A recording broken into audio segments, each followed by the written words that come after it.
Hello good morning मेरे प्यारे दोस्तों, कैसे हो यार सब। यार आज की क्लास स्टार्ट करने से पहले ना एक छोटे से क्वेश्चन का इजी सा आंसर दे दो मुझे। ऐसा क्या डिफरेंस है दो बैटरीज में कि एक बैटरी से हम अपना टीवी का रिमोट चलाते हैं और दूसरी से हम पूरे घर के अप्लायंसेस। आसान है, मुझे लगता है बता दोगे तुम। क्या? साइज। सही जवाब, लेकिन अधूरा है। और इसी जवाब को पूरा करने के लिए आज मैं तुम्हारे सामने लेके आया हूं ओम्स लॉ की कहानी। ओम्स लॉ की कहानी तुम्हारे भाई, तुम्हारे दोस्त, तुम्हारे मेंटर की जुबानी। तो भाई स्टार्ट करते हैं ओम्स लॉ। भाई भर भर के क्वेश्चन आते हैं इस चैप्टर से और इस टॉपिक से अपने एग्जाम में, तो ध्यान से पढ़ना है भाई, मिस नहीं करना है इसको। तो बने रहो अपने भाई के साथ, ठीक है। ओम्स लॉ की कहानी जानने से पहले यार एक कहानी और जानना जरूरी है, जो कि डायरेक्टली प्रोपोर्शनल की कहानी, प्रोपोर्शनैलिटी की कहानी। इसको समझने के लिए ना ये देखो तुम भाई, पहचानते हो क्या इन्हें? आइला सर्किट। भाई मुन्ना भाई और सर्किट की कहानी। यार मेरे तो फेवरेट जोड़ी वाला दोस्ती वाला जो जोड़ी है ना, वो फेवरेट यही है यार। हैं भाई ने बोला ना तो करने का, तो टेंशन नहीं लेने का भाई। तो भाई अगर मुन्ना भाई खुश हैं तो सर्किट तो ऑटोमेटिकली खुश है, अगर मुन्ना भाई दुखी तो सर्किट भी दुखी।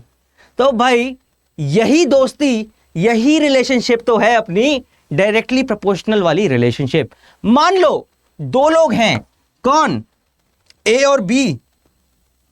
ए और बी दो लोग हैं और दोनों में ये मुन्ना भाई वाली रिलेशनशिप है, मुन्ना भाई और सर्किट वाली। तो उसके बीच में हम साइन लगा देते हैं ये वाला। इसका मतलब क्या भाई? अगर ए बढ़ेगा तो बी भी बढ़ेगा, ए कम होगा तो बी भी कम होगा। ऐसे समझ लो, मूवी देखने जाते हो, अकेले जाओगे तो एक टिकट के पैसे दोगे, 200 300 जो भी, और अगर 10 लोगों को लेके जाओगे तो 10 टिकट के पैसे दोगे, यानी कि 3000 रुपए। लोग बढ़े पैसे बढ़े, लोग कम थे पैसे कम थे, वही कहानी। अब अगर मैं इस साइन को हटा के इसे इक्वेशन में बदलूं, इक्वल टू का साइन लगाऊं, तो यहां पे एक नए इंसान की एंट्री हो जाती है, जिसे मैं कहूंगा के। और ये के क्या होता है भाई? ये के होता है मेरा कांस्टेंट ऑफ प्रोपोर्शनैलिटी, या चलो लिख देते हैं यहां पे, या प्रोपोर्शनैलिटी कांस्टेंट भी कहते हैं इसे, ठीक है।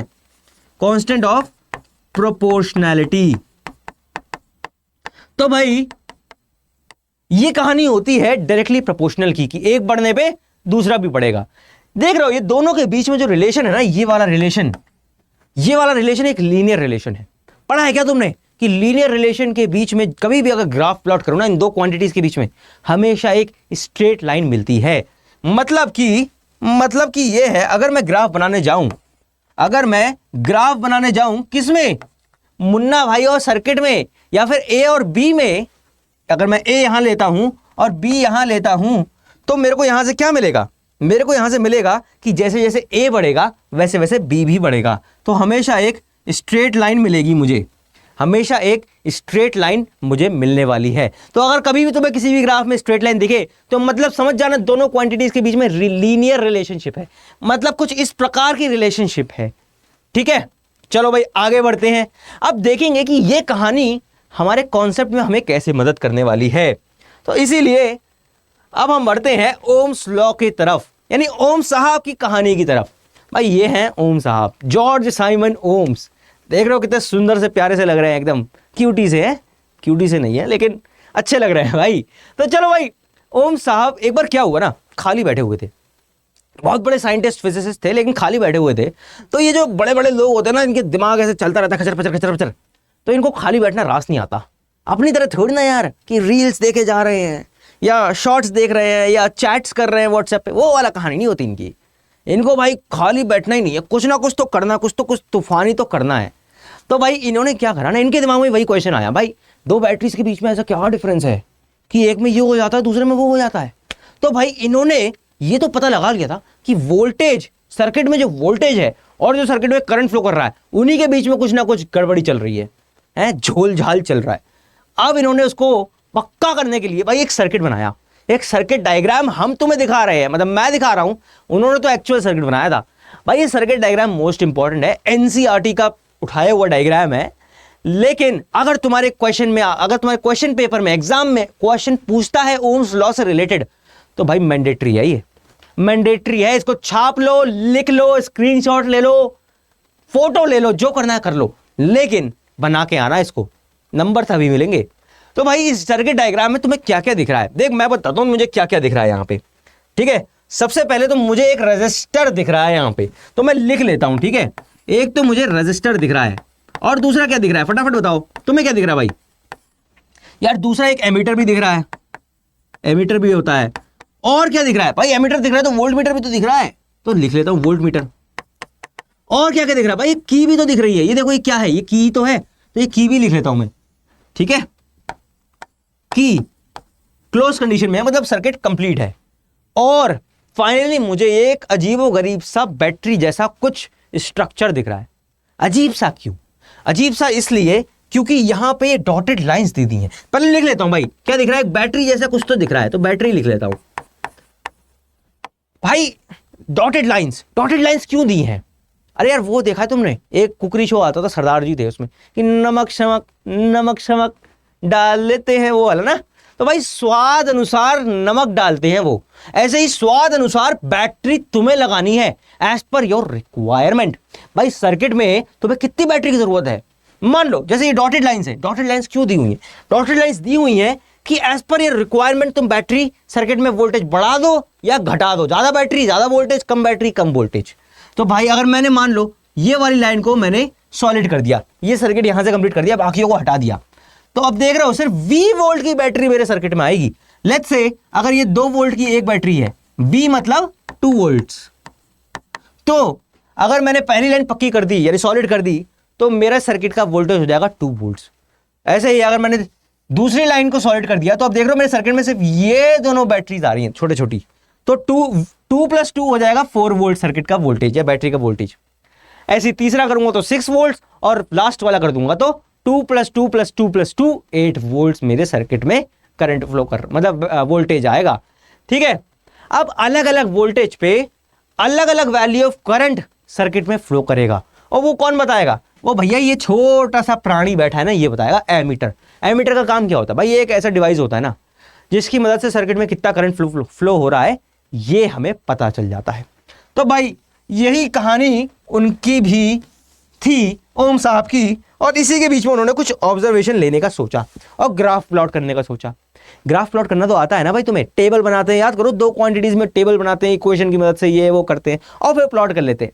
नहीं आता तो सीख लो, यहाँ पे भाई काम आएगा आगे। देखो वोल्टेज और करंट के बीच में उन्होंने एक ग्राफ प्लॉट करने का सोचा, और सोच के उन्होंने अलग अलग वोल्टेज पे, यानी कि पहला सिर्फ सिंगल वे बैटरी लगा के, फिर 2 बैटरी लगा के, फिर 3, फिर 4 बैटरी लगा के करंट की वैल्यू नापी। तो पहला उन्होंने लगाई सिर्फ एक बैटरी जो कि थी 2 वोल्ट्स की, तो उनकी करंट की value I let's say 1 ampere. दूसरे में 2 बैटरी लगा दी 2 + 2 यानी 4 वोल्ट्स की, तो उनकी करंट की वैल्यू आई 2 एम्पियर। ये आर्बिट्री वैल्यूज हैं, आर्बिट्ररी हैं, एक्चुअल में तो उन्होंने बहुत डिफरेंट और बहुत ज्यादा वैल्यूज पे काम किया होगा। हम सिर्फ 4 वैल्यूज को देख रहे हैं समझने के लिए, ठीक है। फिर लगाए उन्होंने 3 सेल्स कनेक्ट कर दिए तो हो गया 6 वोल्ट्स, और करंट की value I let's say 3 ampere. फिर लगाए 4 तो ये हो गया 8 वोल्ट्स और करंट की वैल्यू आई 4 एम्पियर। तो ये उनके कुछ ऑब्जर्वेशंस रहे होंगे, ठीक है, कि जैसे कैसे कैसे करंट वोल्टेज बढ़ रहा है तो करंट भी बढ़ रहा है, लगभग सिमिलर फैक्टर से। तो भाई अब उन्होंने कहा चलो इसका ग्राफ प्लॉट कर लेते हैं। तो भाई ग्राफ उन्होंने प्लॉट किया। ग्राफ तो प्लॉट ऐसे किया कि वोल्टेज को उन्होंने रखा वाई एक्सिस पे और करंट को उन्होंने रखा एक्स एक्सिस पे। अब ये पॉइंट्स उन्होंने मार्क कर लिए। कहां पे? देखो वोल्टेज को सबसे पहले 2, तो यहां पे स्टार्ट करते हैं 0 से, और वोल्टेज सबसे पहले 2, फिर 4, फिर 6 और फिर फाइनली 8, ठीक है। ऐसे ही करंट में 1 2 3 4, तो 1 फिर 2 फिर 3 और फिर फाइनली 4। अब इन सभी पॉइंट्स को उन्होंने प्लॉट करा। प्लॉट कैसे करेंगे भाई? 2 पहला पॉइंट है 2,1, तो 2,1 कुछ यहां पे बना, फिर है 4,2, तो 4,2 कुछ यहां पे बना, फिर है 6,3, तो 6,3 कुछ यहां पे बना, फिर है तुम्हारा 8,4, तो 8,4 कुछ यहां पे बना। तो देख रहे हो ये पॉइंट्स उनके आ गए थे। अब लास्ट काम जो बचा वो था इनके बीच में एक लाइन ड्रॉ करना, इन सबको जोड़ते हुए एक लाइन ड्रॉ करना। तो वो उन्होंने कर दी ऐसे, कुछ ऐसे एक लाइन ड्रॉ उन्होंने कर दी। देख रहे हो स्ट्रेट लाइन है, थोड़ा मन की आंखों से देखो, एकदम बिल्कुल सीधी है, एकदम है कुतुब मीनार की तरह। तो भाई स्ट्रेट लाइन आई। ओहो सर, आपने तो बताया था कि जब कभी भी दो क्वांटिटीज के बीच में ग्राफ बनाने पे स्ट्रेट लाइन आती है, उनके बीच में रिलेशन लीनियर होता है। यही उनके भी दिमाग में चमका और बोले ये तो कुछ गड़बड़ चल रही है, करंट और वोल्टेज के बीच में भी कुछ खिचड़ी पकड़ रही है। तो भाई इसी खिचड़ी को उन्होंने और एक्सपेरिमेंट करा और जांचा और परखा और फाइनली ले आए वो अपना लॉ, जिसको बोला उन्होंने ओम्स लॉ। तो ओम्स लॉ में उन्होंने कहानी बताई कि भाई किसी भी कंडक्टर में कितना करंट जा रहा है या निकल रहा है उसके थ्रू से, वो डायरेक्टली प्रोपोर्शनल होता है to the potential difference across it, या उस पर कितना वोल्टेज लगाया जा रहा है। इन दोनों क्वांटिटीज पे, ये दोनों क्वांटिटीज आपस में एक डायरेक्टली प्रोपोर्शनल वाला रिलेशनशिप रखती हैं। लेकिन कंडीशंस बहुत इंपॉर्टेंट। कौन सी कंडीशन? कंडीशन कि भाई टेम्परेचर नहीं चेंज होना चाहिए और भाई फिजिकल कंडीशंस में कोई चेंज नहीं आना चाहिए। ऐसा नहीं कि पहले तुमने जब स्टार्ट किया अपना एक्सपेरिमेंट तो टेम्परेचर 10 डिग्री था और बाद में जाके 100 डिग्री हो गया। टेम्परेचर नहीं चेंज करना है और ना ही फिजिकल डायमेंशन। मतलब कंडक्टर तुम्हारा पहले इतना था और जब एक्सपेरिमेंट खत्म हो रहा है तो कंडक्टर खिंच के इतना हो जा रहा है, ऐसे भी नहीं। तो भाई ये दोनों चीजों में कोई चेंज नहीं आना चाहिए, तब ये लॉ एप्लीकेबल है। और ये लॉ क्या कह रहा है, अगर मैं इसको मैथमेटिकली लिखना चाहूं तो ये कह रहा है कि भाई करंट और पोटेंशियल डिफरेंस एक दूसरे के डायरेक्टली प्रोपोर्शनल हैं। यानी कि पोटेंशियल डिफरेंस और करंट एक दूसरे के डायरेक्टली प्रोपोर्शनल हैं। हो भाई, ये तो बहुत इंपॉर्टेंट चीज बता दी ओम साहब ने कि भाई जितना बड़ा वोल्टेज होगा सर्किट में उतना ज्यादा करंट जाएगा। जितना मुन्ना भाई खुश उतना सर्किट खुश, जितना मुन्ना भाई दुखी उतना सर्किट दुखी। वही कहानी, प्रोपोर्शनलिटी हटाओ, कांस्टेंट लाओ तो क्या होगा, V इक्वल टू नया बंदा आ जाएगा। कौन है नया बंदा? नया बंदा है तुम्हारा R। यहां पे नया बंदा जो कि है प्रोपोर्शनलिटी कांस्टेंट ऑफ प्रोपोर्शनलिटी, लेकिन इसका खुद का भी एक अस्तित्व है। वहां पे K का अलग से कोई प्रेजेंस या अस्तित्व नहीं था, लेकिन यहां पे R का अलग से अस्तित्व होता है। ठीक है, इसको कहते हैं हम लोग इलेक्ट्रिकल रेजिस्टेंस। अभी जस्ट समझेंगे कि इलेक्ट्रिकल रेजिस्टेंस होता क्या है। ठीक है, क्या कहेंगे? Electrical resistance. भाई अब देखो यहां से हमको क्या समझ में आता है कि भाई ये इलेक्ट्रिकल रेजिस्टेंस है ना, ये अपना एक प्रोपोर्शनलिटी कांस्टेंट है। ठीक है, चलो तो भाई यहां से अब हम देखते हैं कि ये इलेक्ट्रिकल रेजिस्टेंस की कहानी है क्या। उससे पहले यार ये फॉर्मूला जो है ना, ये बहुत इंपॉर्टेंट है, मोस्ट इंपॉर्टेंट है। इसको याद कर लो, रट लो, दिमाग में छाप लो। सर कैसे छापे, याद ही नहीं होता। मैं कराऊंगा याद तुम्हें, मैं कराऊंगा। 2 तरीके बताऊंगा भाई। पहला, भाई पंजाबी में अपने भाई को क्या कहते हैं? वीर। कोई है मेरा पंजाबी दोस्त यहां पे, वो समझ पाएगा है। पंजाबी में भाई को कहते हैं वीर, और मैं कौन हूं? तुम्हारा भाई हूं। तो अब तुम्हारे वीर ने बताया कि वीर याद कर लो। कैसे? VIR, वीर। V अब बीच में लगा दो इक्वल टू का साइन, तो V इक्वल्स टू IR, वीर। भाई बहुत आसान है, ऐसे याद रख लो, ये ही फॉर्मूला होता है, V इक्वल्स टू IR। एक तरीका तो ये है, और दूसरा तरीका यहां लिख दें क्या भाई, एक ट्राइंगल बनाना सीख लो। अगर फॉर्मूला याद नहीं होता, एक ट्राइंगल बनाना सीख लो, और इस ट्राइंगल में 3 क्वांटिटीज रखनी है तुम्हें। इस ट्राइंगल में तुम्हें 3 क्वांटिटीज रखनी है। पहले V रखना है, यहाँ I रखना है, और यहाँ R रखना है, और बीच में माइनस का मल्टीप्लाई का साइन लगाना है। ये ट्राइंगल अगर तुम्हें बनाना आता है ना, तो फिर दुनिया की कोई ताकत तुमसे ओम्स लॉ भुलवा नहीं सकती। कैसे? भाई इसमें जो भी क्वांटिटी अननोन है, 2 दी होंगी, तीसरी पूछी होगी।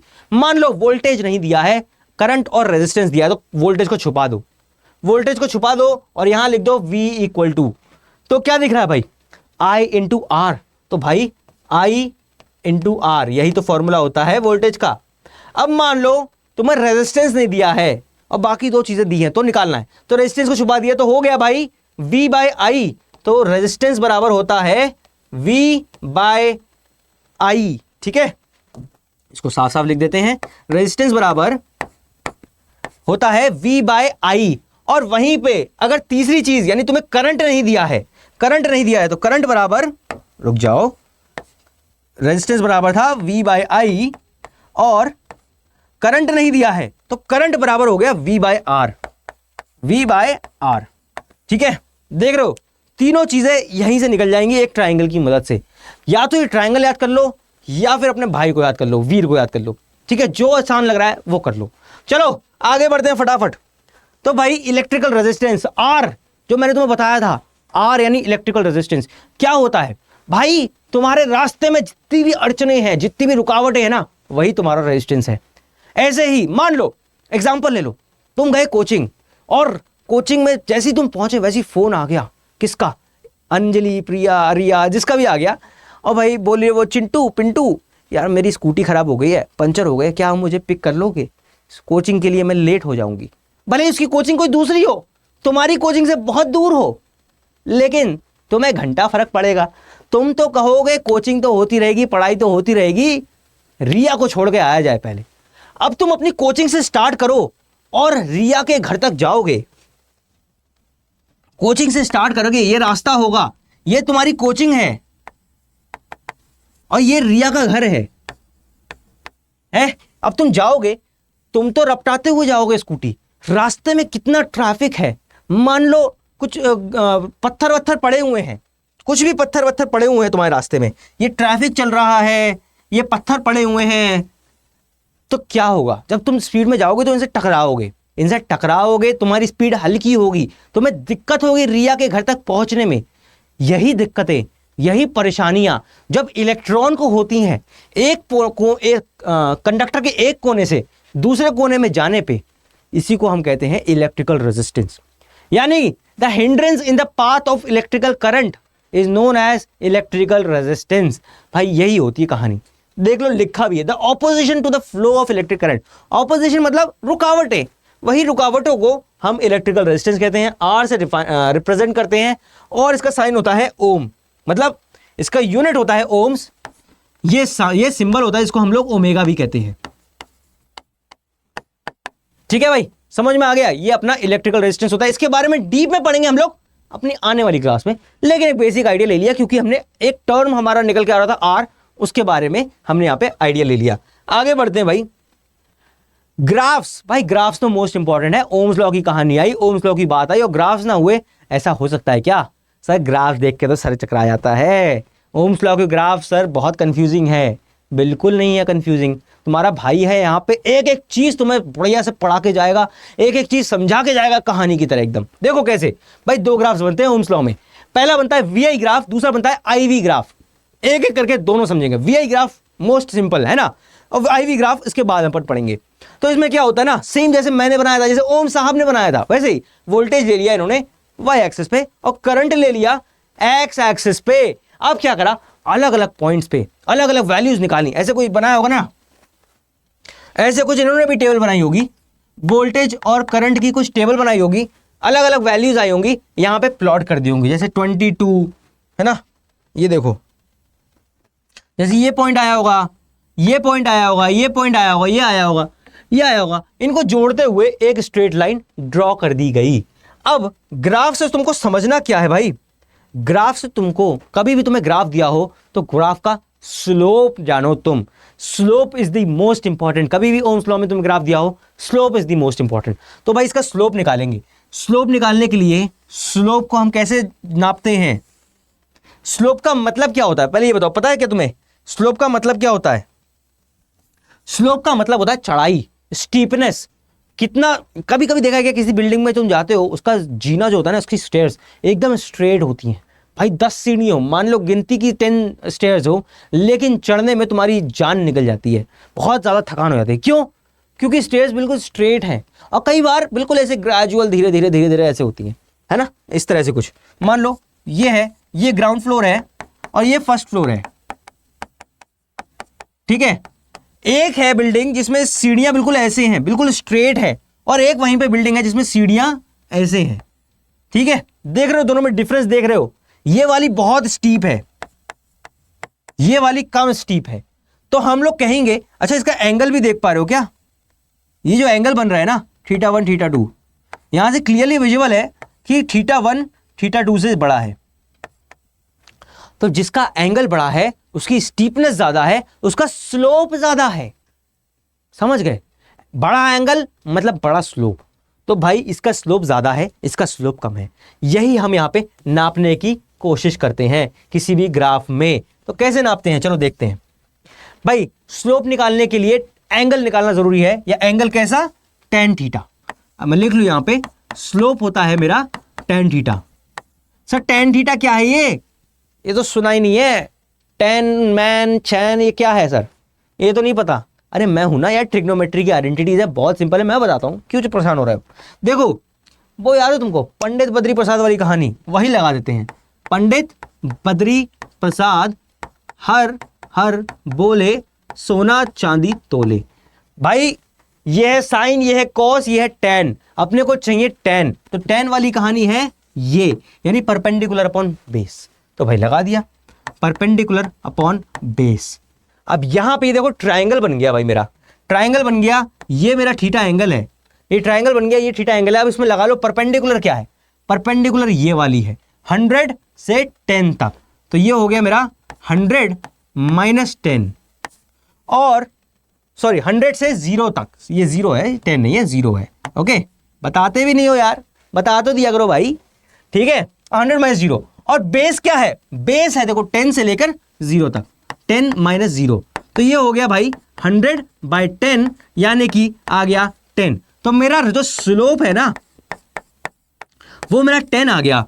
लेकिन स्लोप 10 आ गया सर, क्या है मतलब है इस चीज का, ऐसा तो समझ में नहीं आ रहा है सर। स्लोप 10, स्लोप का मैं क्या करूं, अचार डालूं या सलाद बना के खाऊं, नहीं ऐसा कुछ नहीं।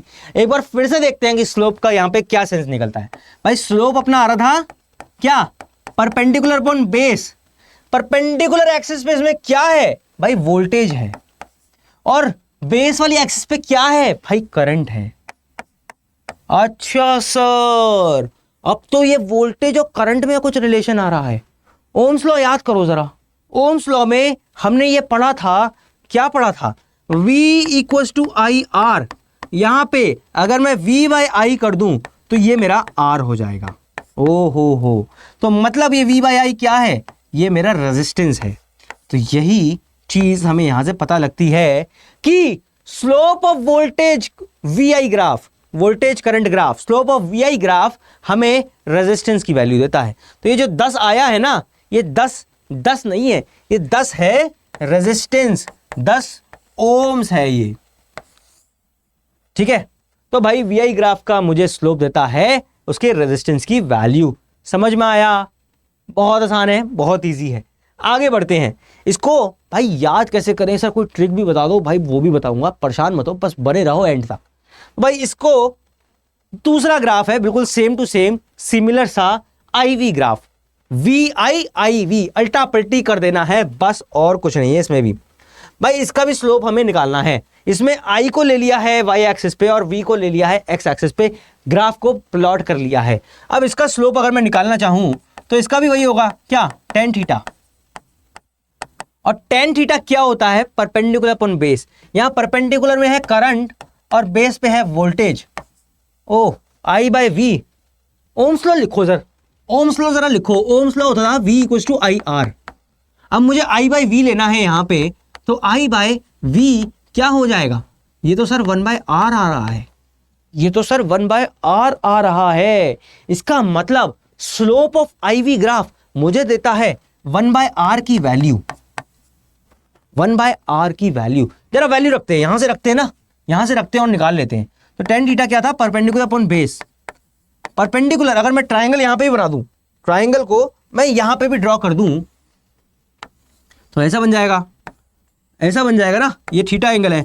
परपेंडिकुलर कितना है भाई, 0 से लेकर 10, तो 0 से लेकर 10 है परपेंडिकुलर, यानी कि 10 माइनस 0। और बेस क्या है भाई, 0 से लेकर 100, तो भाई 100 माइनस 0, तो ये हो जाएगा 10 बाई 100, यानी कि 1 बाई 10। तो वैल्यू यहां से आती है 1/10। अब ये 1/10 है slope of the IV curve, और स्लोप हमें पता है क्या होता है 1/r। इसको मैं चेंज कर लेता हूं, स्लोप होता है मेरा 1/r। यहां से रेजिस्टेंस की वैल्यू हो जाती है 10 ओम्स। देख रहे हो सेम आ रही है, पहले भी 10 आई थी, अभी भी 10 आ रही है। इसका मतलब दोनों कर्व VI कर्व और IV कर्व दोनों ही सेम ही सर्किट के लिए बने हैं, ठीक है, दोनों में रेजिस्टेंस सेम आ रहा है। अब सर कंफ्यूजन है, सर किसका स्लोप क्या देता है, कैसे समझ में आएगा? अरे मैं हूं ना, काहे परेशान हो रहे हो भाई? तो देखो ऐसे, क्या मैंने तुमको याद कराया था, वीर तुम्हारा भाई मैं, राइट, क्या VIR। तो जो VI कर्व था उसका स्लोप तुम्हें दे रहा था क्या? रेजिस्टेंस। VI कर्व का स्लोप तुम्हें रेजिस्टेंस दे रहा था।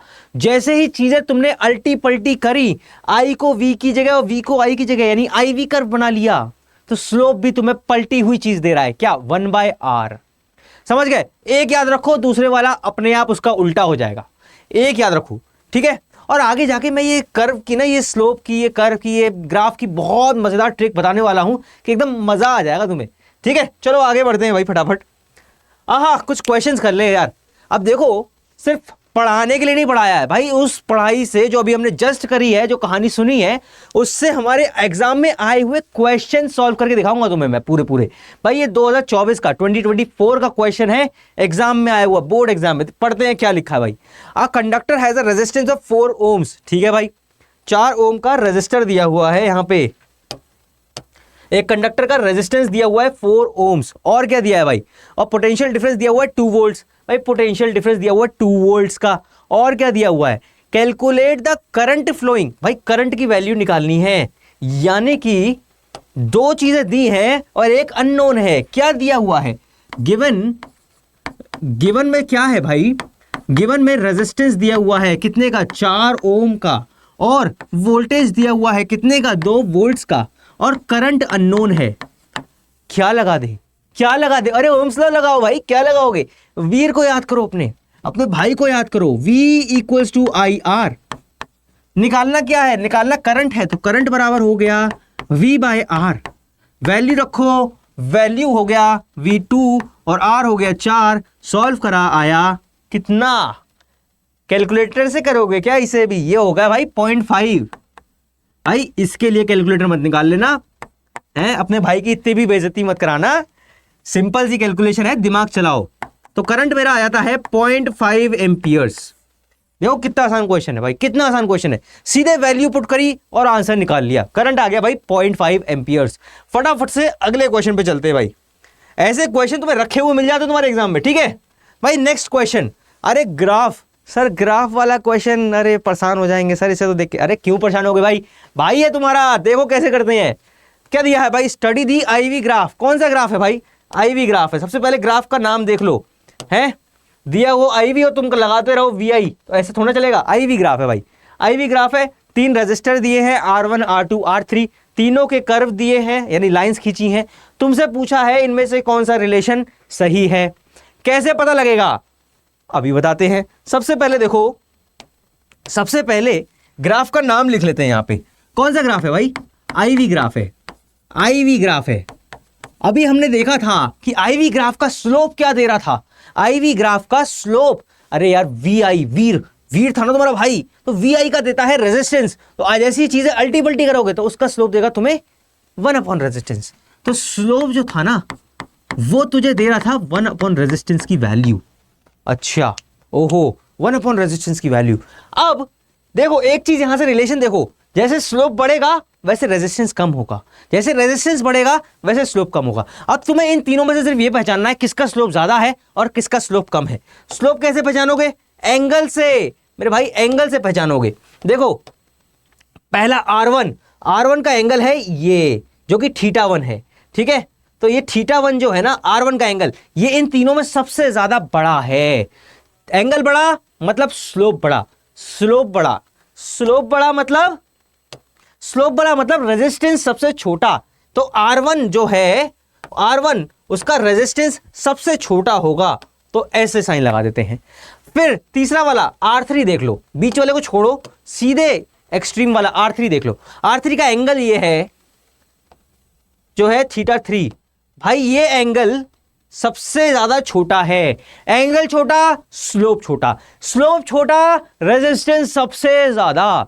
ये रिलेशन फॉलो करते हुए तो यहां से मुझे पता लग गया क्या कि भाई R3 का रेजिस्टेंस जो है ना वो तो सबसे ज्यादा होने वाला है, और बीच में अपना बीच वाला आ जाएगा, कौन? R2। तो भाई ये रिलेशन आ गया और ऑप्शन मेरा ऑप्शन सी हो गया सही। ये तो हो गया कॉन्सेप्ट। अब आम जिंदगी, अब बात करते हैं मेंटोर जिंदगी की। तो मेंटोर जिंदगी में क्या करना है? मेंटोर जिंदगी में सिंपल एक रूल याद रखो, क्या? V के करीब जाना है, यानी वोल्टेज के करीब। वोल्टेज कहीं भी हो, वोल्टेज कोई भी एक्सिस पे हो, अगर IV ग्राफ है तो वोल्टेज ये वाली X एक्सिस पे होगा, VI ग्राफ है तो वोल्टेज Y एक्सिस पे होगा। तो जो लाइन, जिस रेजिस्टर की लाइन वोल्टेज के नजदीक होगी वो ज्यादा होगा, जिसकी दूर होगी वो कम होगा। सिंपल कहानी। यहां देखते हैं, अल्टरनेट लिखते हैं ना, अल्टरनेट वाला देखते हैं। अल्टरनेट सॉल्यूशन क्या लिख सकते हैं हम? अल्टरनेट पे देख क्या ट्रिक से करते हैं इसको। देख अपना इसको भी हटा देते हैं। R1 की लाइन सबसे ज्यादा दूर है वोल्टेज की लाइन से, R3 की लाइन सबसे ज्यादा करीब है। देख रहे ना, वोल्टेज की लाइन ये है और R3 की लाइन ये है, तो ये दोनों सबसे ज्यादा नजदीक है ना, सबसे ज्यादा नजदीक है। वोल्टेज के जितना नजदीक जो होगा उतना ज्यादा उसका रेजिस्टेंस होगा, यानी R3 मैक्सिमम होगा। यहां से मुझे पता लग गया, ठीक है। R2 उसके बाद सेकंड नंबर पे है, तो R2 का वोल्टेज उसके बाद आएगा। R1 सबसे ज्यादा दूर है, तो मतलब सबसे ज्यादा छोटा होगा, तो ये आ गया R1। तो भाई देख रहे सेम आ गया दोनों में, ऊपर नीचे दोनों में सेम आ गया। ये रूल, ये ट्रिक सिर्फ IV के लिए नहीं है, किसी भी ग्राफ में लगेगी। VI में भी लग जाएगी, IV में भी लग जाएगी। तो भाई अगर ऑप्शनल क्वेश्चन आता ना ग्राफ वाला, तो ये कुछ करने की जरूरत ही नहीं है तुझे, स्लोप व्लोप की कहानी। तुझे सिर्फ ये ट्रिक लगानी है और आंसर निकाल लेना है। भाई आए मजे? तो भाई ऐसे हो जाएगा चुटकियों में सवाल, 10 सेकंड में, 20 सेकंड में क्वेश्चन खत्म, नंबर तेरे पूरे हो गए। ठीक है भाई, चलो आगे बढ़ते हैं। हाँ, एक और क्वेश्चन क्या कहता है भाई? An electric heater operates at 230 volts. भाई वोल्ट दिया है, यानी कि क्या दिया है? वोल्टेज दिया है अपने को। अरे आ जाओ कलम, वोल्टेज दिया है 230 वोल्ट्स, ठीक है। और क्या दिया है? ड्रॉस करंट ऑफ 5 एम्पियर, करंट की वैल्यू दी है। रेजिस्टेंस निकालना है भाई, सेम चीज, सेम चीज। क्या? वीर को याद कर, अपन अपने गिवन क्या है तेरे को, अपने भाई को वीर को याद कर। गिवन क्या है तेरे को भाई? वोल्टेज दिया है 230 वोल्ट्स। Okay sir. और सर करंट दिया है कितना? 5 एम्पियर। Okay sir. और बताओ, रेजिस्टेंस निकालना है सर, रेजिस्टेंस निकालना है। ओहो, कैसे करें, कैसे करें भाई? ट्रायंगल बना के कर ले क्या एक बार, है? V I R, ये मल्टीप्लिकेशन का साइन। भाई R निकालना है तो R को गायब कर दिया, हो गया V बाई I। तो R इक्वल टू आ गया V बाई I। रख लो भाई, वोल्टेज है तेरा 230, ठीक है। I है तेरा 5, साफ साफ लिख दें क्या? 230, और ये है तेरा 5। काटम पीटी कर लो, कैलकुलेटर मत निकालना गलती से भी। कितना आ गया? 5 4 जा 20, 20 यानी कि 4 आ गया, बचा 3, 3 0 30, 5 6 जा 30, तो यहां आ गया 6। तो ये मेरा R की वैल्यू आ गई कितनी? 46 ओम्स। फिर से लिख दूं क्या? R बराबर 46 ओम्स। भाई कितना आसान क्वेश्चन है, फॉर्मूला बेस्ड, एक फॉर्मूला, बहुत आसान सा, वो भी क्या? VIR, V equals to IR, और लगाओ और आंसर ले लो, और नंबर पूरे के पूरे, एक नंबर नहीं, आधा नंबर नहीं कटेगा, 0.5 नंबर नहीं कटेगा इसमें तुम्हारा। ठीक है भाई, चलो आगे बढ़े नेक्स्ट क्वेश्चन पे। क्या? हाँ जी, ये है मजेदार क्वेश्चन। भाई क्या है क्वेश्चन में, पढ़ो एक बार। देखो ये भी आया हुआ क्वेश्चन है भाई, एग्जाम, सारे एक एक क्वेश्चन तुम्हारे एग्जाम का क्वेश्चन है, ठीक है। The value of current I flowing through in a given resistor, एक रेजिस्टर में कुछ करंट फ्लो कर रहा है और उसके करस्पॉन्डिंग पोटेंशियल डिफरेंस है अक्रॉस द रेजिस्टर। वैल्यूज दी हुई हैं एक टेबल की टाइप में, फॉर्म में। अब भाई ग्राफ बनाओ और रेजिस्टेंस की वैल्यू निकालो, ग्राफ बनाओ, रेजिस्टेंस की वैल्यू निकालो। तो चलो भाई कर लेते हैं, कर लेते हैं मेरे लाल, कर लेते हैं। तो भाई कर लेते हैं। तो भाई क्या क्या दिया हुआ है यहाँ पे? यहाँ पे पहले तो टेबल को मैं सही से लिख लेता हूं। ये वोल्टेज है, ये करंट है, ये ऐसे आ गया। वोल्टेज है कितना? 1 वोल्ट्स का, और करंट आ रहा है 0.5 का एम्पियर का। और दिया है क्या? वोल्टेज 2 वोल्ट्स का और करंट आ रहा है कितने का, 1 एम्पियर का, 1.0 एम्पियर का। वोल्टेज 4 का है, करंट 2 का है, वोल्टेज 6 का है और करंट मेरा 3 एम्पियर का है। भाई ये डेटा दिया हुआ है, वोल्टेज और करंट का डेटा ये दिया हुआ है। अब यहां से मुझे पॉइंट मिल गए 1,0.5, 2,1, 4,2 और 6,3। अब इन्हीं को लेके मैं एक ग्राफ प्लॉट करूंगा। ग्राफ प्लॉट तो करना आता है ना तुमको यार, हैं? ग्राफ प्लॉट करना तो सीखा है ना? चलो नहीं सीखा तो यहां सीख लो भाई, मैं सिखा दूंगा तुम्हें ग्राफ प्लॉट करना। तो कौन सा ग्राफ बनाना है भाई, कौन सा ग्राफ बनाना लिखा है क्या यहाँ पे? वी आई लिखा है, वी आई, ठीक है, वी एंड आई। तो वोल्टेज और करंट का ग्राफ बनाना है। तो वोल्टेज हम लेंगे वाई एक्सिस पे और करंट हम लेंगे एक्स एक्सिस पे। अब भाई पहला पॉइंट है 1,0.5, तो इस पे पहले तो मार्किंग कर लेते हैं। ये मान लो हमने मान लिया 0.5, ये हो गया हमारा 1, ये हो गया 1.5, ये हो गया हमारा 2, ये हो गया 2.5, ये हो गया हमारा 3, ये हो गया 3.5 और ये हो गया हमारा 4। ठीक है, तो ये भाई मार्किंग हो गई। अब वोल्टेज की मार्किंग कर लेते हैं। तो भाई 1, 2, 3, 4, 5, 6। ठीक है भाई, ये मार्किंग हमने वोल्टेज की कर ली। देख लो स्केल अलग अलग लिए हैं क्योंकि वोल्टेज में चेंज ज्यादा हो रहा है, करंट में चेंज कम हो रहा है, इस वजह से अपने स्केल अलग अलग लिए हैं। अब पॉइंट्स को जरा मार्क कर लेते हैं फटाफट से। पहले पॉइंट है 1, वोल्टेज पे 1 यानी कि 1 और करंट पे 0.5, तो ये पॉइंट आ गया भाई, ये वाला पॉइंट मेरा आ गया। दूसरा पॉइंट 2,1, तो वोल्टेज पे 2 और करंट पे 1, तो ये वाला पॉइंट हो गया भाई। थर्ड भाई वोल्टेज पे 4, वोल्टेज पे 4, वोल्टेज पे 4 और करंट पे 2 एम्पियर, तो ये वाला पॉइंट हो गया भाई। और देख वोल्टेज पे 6, करंट पे 3, वोल्टेज पे 6 और करंट पे 3, तो भाई ये 4 पॉइंट्स अपने आ गए इसमें, इस कर्व में, इस डेटा के हिसाब से ये 4 पॉइंट्स आ गए। अब इन 4 पॉइंट्स को जोड़ते हुए एक लाइन ड्रॉ कर लेंगे हम लोग, कुछ इस तरह से एक लाइन, स्ट्रेट लाइन अपनी बन जाएगी।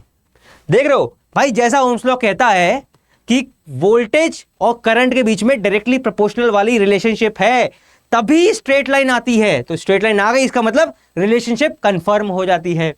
वी आई कर्व है भाई, कर्व तो बना दिया, एक पार्ट ऑफ द क्वेश्चन हो गया। सेकंड पार्ट कह रहा है भाई कि रेजिस्टेंस की वैल्यू भी तो निकाल दो, रेजिस्टेंस की वैल्यू निकाल दो। तो रेजिस्टेंस की वैल्यू भाई, वी आई कर्व है, रेजिस्टेंस की वैल्यू कैसे निकलेगी बताओ फटाफट। स्लोप निकालो भाई इसका, स्लोप, वी आई कर्व का स्लोप क्या देता है, वीर, V equals to I R. तो अपने भाई को याद करो यार, वीर है ना, यही होता है ना, वी आई आर। तो वी आई का देता है तुझे रेजिस्टेंस, तो यहां से तुझे इसका स्लोप मिलेगा, तुझे वो देगा तेरे को रेजिस्टेंस, बस तू स्लोप निकाल ले। स्लोप निकालने का तरीका tan theta, tan theta, tan theta, और tan थीटा क्या होता है, परपेंडिकुलर अपॉन बेस। भाई एक ट्राइंगल ले लो, एक ट्राइंगल ले लो, मान लो ये ट्राइंगल ले लेते हैं अपन,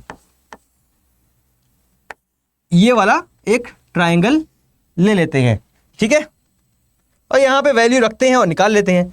भाई tan थीटा कितना हो गया, देखो परपेंडिकुलर अपॉन बेस, ये वाला एंगल है अपना, ये वाला परपेंडिकुलर, देखो परपेंडिकुलर में 6 - 1 और बेस में 3 - 0.5, तो यहां से तेरा रेजिस्टेंस जो है वो आ जाएगा कितना, 5/2.5,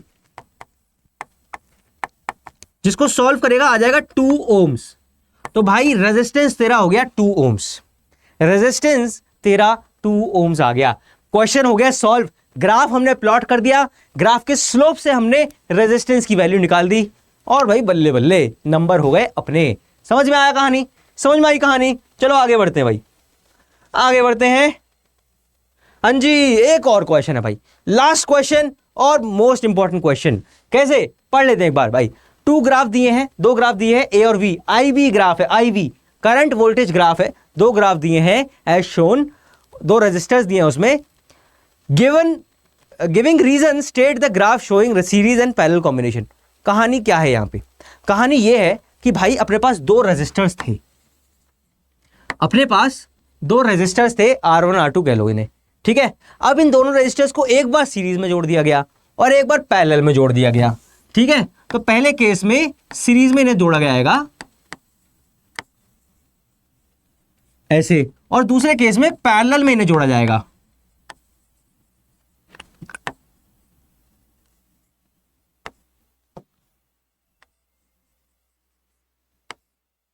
ऐसे, ठीक है। तो ये R1 R2 यहां पे है और ये R1 R2 यहां पे है। अब तुमसे ये पूछा जा रहा है कि भाई ये जो ग्राफ दिया हुआ है इसमें A या B इन दोनों में से कौन सी लाइन पैरेलल वाले को दिखा रही है और कौन सी लाइन सीरीज वाले को दिखा रही है। सिंपल सा ये क्वेश्चन है। तो इसका करने का तरीका क्या होगा भाई? इसको करने का तरीका बहुत सिंपल है, कोई बड़ी बात नहीं है। देखो यहां पे लिखे हैं सॉल्यूशन। देखो जब कभी भी दो रेजिस्टर्स होते हैं ना, ये कहानी थोड़ी सी आगे की है, जब हम कॉम्बिनेशन या कनेक्शंस ऑफ रेजिस्टर पढ़ेंगे वहां की कहानी है। जब कभी भी दो रेजिस्टर को तुम सीरीज में जोड़ते हो, जब कभी भी दो रेजिस्टर्स को तुम सीरीज में जोड़ते हो तो उसका जो रिजल्टेंट रेजिस्टेंस होता है ना, वो उन दोनों के इंडिविजुअल रेजिस्टेंसेस के सम के बराबर होता है। वहीं पे अगर उन्हें तुम पैरेलल में जोड़ते हो तो जो उनका रिजल्टेंट रेजिस्टेंस होता है ना, वो उनके रेसिप्रोकल के सम के बराबर होता है। मतलब इस तरह से होता है, ठीक है। अब अगर इन दोनों को ध्यान से देखो तो यहां से एक बात पता लगती है, पहले केस में जो फाइनल यानी रिजल्टेंट रेजिस्टेंस आता है वो हमेशा इंडिविजुअल वालों से बड़ा होता है। जो फाइनल आएगा, अगर मान ले एग्जांपल ले ले तू, यहां पे एक रेजिस्टेंस 2 का था और एक रेजिस्टेंस 4 ओम का था। इन दोनों को तुमने जोड़ दिया तो जोड़ेगा, अगर इस फॉर्मूले में रखेगा तो यहां से तेरी RS की वैल्यू आएगी 6। भाई 6 जो है ना वो 2 से और 4 से दोनों से ज्यादा है। समझ में आई कहानी? आई समझ में? वहीं पे अगर सेम केस तू यहां पे ले ले, एक 2 ले ले और एक 4 ले ले पैरेलल में, तो क्या 1/2 प्लस 1/4 ऐसा हो जाएगा ना। 1/RS बराबर 1/2 प्लस 1/4। इसको सॉल्व करेगा, 4 LCM लेगा, 2 इधर आएगा, 1 इधर आएगा तो 3 हो जाएगा। तो RS की वैल्यू आ जाएगी 4/3। कितनी वैल्यू? 1.33। देख रहा है, इसका जो रिजल्टेंट आया वो इन दोनों से कम है, 2 और 4 दोनों से कम है। समझ में आई कहानी? समझ में आया लॉजिक? ये हमेशा होगा। सीरीज में जो रिजल्टेंट रेजिस्टेंस आता है वो दोनों से ज्यादा आता है, दोनों बच्चों से बड़ा आता है उनका पिता, मतलब रिजल्टेंट। वहीं पे पैरेलल में जो रिजल्टेंट आता है वो हमेशा दोनों से छोटा आता है। यही कहानी यहां पे इस्तेमाल करनी है। तो भाई यहां से निकाल लो कि कौन सा रेजिस्टेंस ज्यादा वो सीरीज वाला हो जाएगा, कौन सा रेजिस्टेंस कम वो पैरेलल वाला हो जाएगा। तो भाई यही करना है अपने को यहां पे। तो फटाफट से देखो, आईवी ग्राफ तो दिया हुआ है तुम्हें। आईवी ग्राफ में तुम्हें पता है कि ज्यादा वाला रेजिस्टेंस कैसे निकालते हैं भाई? वोल्टेज के करीब वाला ज्यादा होता है। तो वोल्टेज के करीब तो ए है, तो मतलब ए का रेजिस्टेंस जो है वो डेफिनेटली बी के रेजिस्टेंस से ज्यादा है। तो इसका मतलब ये समझ में आया कि ए वाला जो है वो सीरीज वाला है और बी वाला जो है वो पैरेलल वाला है। समझे कहानी? समझे कहानी? भाई इतनी सी कहानी है, बस इतनी सी बात है। और यहां पे अपना ओम्स लॉ वाला टॉपिक, कहानी ओम्स लॉ की हमारी समाप्त होती है। क्वेश्चंस भी अपन ने भरपूर कर लिए, एग्जाम में आए हुए क्वेश्चंस, जिस पैटर्न पे क्वेश्चंस आ रहे हैं वो हमने क्रैक कर लिया है भाई। तो उम्मीद करता हूं यार तुमको मजा आया होगा, एंजॉय करी होगी पूरी क्लास तुमने और समझे भी होगे अच्छे से, है ना। इसके बाद तुमको ओम्स लॉ के लिए कुछ एक्स्ट्रा पढ़ने की कोई जरूरत नहीं है। तो भाई प्लीज लाइक करो, शेयर करो और सब्सक्राइब करो अपने भाई के चैनल को। और मिलते हैं नेक्स्ट क्लास में। नेक्स्ट क्लास में हम लोग रेजिस्टेंस के बारे में, ये सीरीज पैरेलल के बारे में और डीप में पढ़ेंगे, है ना, प्रॉपर अच्छे से समझेंगे और resistivity, joules law of heating, ये सारे टॉपिक कवर कर डालेंगे। ठीक है भाई, तो मिलते हैं नेक्स्ट क्लास में। थैंक यू सो मच, धन्यवाद।